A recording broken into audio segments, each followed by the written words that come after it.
तर नमस्कार मित्रांनो, माझं नाव आहे शिवग माने आणि आज आहे आपला ब्लॉगचा सेकंड डे.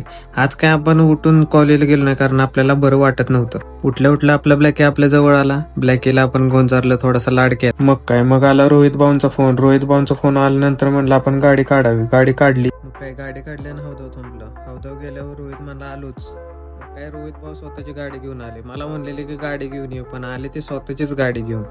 काय आपला काळा घोडा लावला तिथंच आणि आपण बसलो रोहितच्या गाडीवर. जरा पुढे गेलोच तर आपले दिसले निहाल भाऊनं इथं बोलावलं. मग तवर रोहित म्हणला मी माझी ऑर्डर कम्प्लीट करतो, तवर तुम्ही इथंच बस. मग आम्ही तिथं बसलो.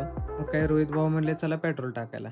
पेट्रोल टाकायसाठी रोहित भाऊंच्या गाडीवर बसलेलो. गाडीवर बसल्यावर मग आगाव काटा येणारच, कारण रोहित भाऊ आपले रायडर खूप खतरनाक आहेत. मग येऊन आम्ही आमचं पेट्रोल भरलं. पेट्रोल भरल्यानंतर मग आपण गेलो शेवड्या अण्णांना आणायला. शेवड्या अण्णांचं प्लॅनिंग होतं की जायचं महादरला, त्यामुळे ते आले गडबडीत पळत.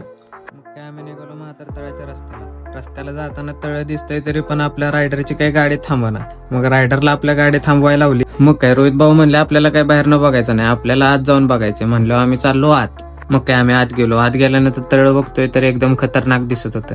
खतरनाक व्यू होता म्हणून जरा वेळ बसलो तिथे. मग आम्हाला शेवड्या अण्णांकडून कळलं की शिवकालीन तळे म्हणून. तुम्ही बघू शकता अजून हे कसं आहे ते. मग आपल्याला जिम मधल्या पोरांचा फोन आला. मग आपण गेलो जिमवर. मित्रांनो, हे आपलं गांधी क्रीडा मंडळ. आपण इथे जिम करायला किंवा खेळायसाठी येतो. मग आत येऊन बघतोय तर काय आपल्या समर्थकांची गाडी चमकवायची आणि पॉलिश करायची चालली होती. आता म्हणले काय क्वालिटीचा विषय, सगळं काम करणार ते एकदम क्वालिटी. पोरांची गाडी पॉलिश करायची चालली होती तर आले डॉगेश बाईकडे आपण गेलो तर डॉगेश बाई डायरेक्ट आपल्याकडे रागानेच बघायला लागली. पोरांनी एकदम गाडी पॉलिश करून चकाचकच केली होती बघा, एकदम क्वालिटी विषय. मग काय झालाय की विषय, समर्थकाने गाडी पॉलिश केलेली पण आला जोराचा पाऊस. समर्थकांना प्रश्न पडला गाडी बाहेर काढायची कशी. पुढ्यात आले आपले दोन मित्र सुजित आणि प्रणव. मग आपल्या लाडभावांना गावलं एक सुरवंट घेऊन गेले सुजित जवळ. सुजितच्या अंगावर टाकणार तर सुजित गेला पळून.